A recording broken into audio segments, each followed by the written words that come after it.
منافقت اور امانت میں خیانت کون سا کام نہیں ہے جو ہمارے مسلمانوں میں نہیں ہے. ہمارے اندر غلطیاں ہیں، تبھی تو زلزلے بھی آتے ہیں، تبھی تو بے موسمی بارشیں بھی ہوتی ہیں.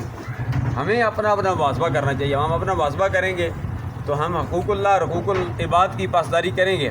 یہی بات آج میں نے ڈوک فتح پر بھی کہی ہے. وہاں بھی افتتاح انہوں نے مجھ سے کرا ہے، دعا سے انہوں نے افتتاح کرنا ہے وہاں بھی الحمدللہ وزیر.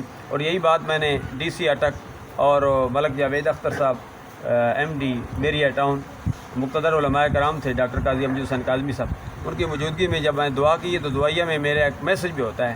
میں نے یہی میسج دیا کہ ہم اس لیے دور ہو رہے ہیں اسلام سے، دوری کی وجہ سے ہمارے اندر گھروں میں بے سکونی ہے.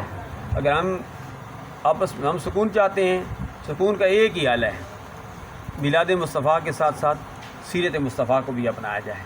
سرکار کی زندگی لقد کان لکم فی رسول اللہ اسوۃ حسنہ، 63 سالہ زندگی ہمارے لیے کامل نمونہ ہے.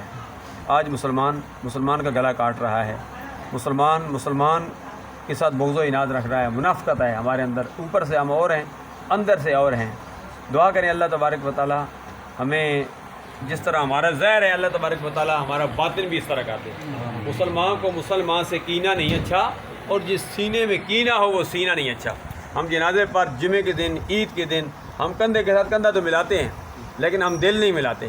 ہمیں دل ملانے کی ضرورت ہے. ہمیں بغض و عناد، حسد، یہ ہم اندر سے نکالنے کی ضرورت ہے. اللہ تبارک و تعالی ہم سب کو عمل کی توفیق عطا فرمائے.